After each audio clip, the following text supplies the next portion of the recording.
Ay, nako. Ang kulit na talaga ni Baby Kia, mga kaibigan, no? Nina pa yan, mga kaibigan, pero nako, parang hindi nakapagod.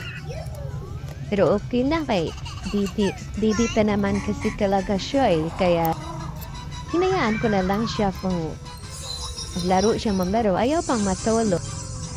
Bilang mga kaibigan eh, intindi na lang natin o nawain na lang natin kasi Bibi pa naman siya. Kita yung mga kaibigan, laro lang siyang laro. Minsan pinapanood ko na lang siya ng video doon sa YouTube para makapagpugas ako ng plato.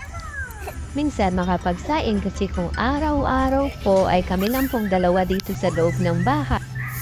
Kasi may trabaho din ang papa niya at yung anak kong babae. Nasa eskwelahan din araw-araw kaya nabubuo lang po kami dito sa loob ng bahay pag wala ng pas. Mga kaibigan, thank you sa inyong pag subaybay sa mga videos na ina-upload namin.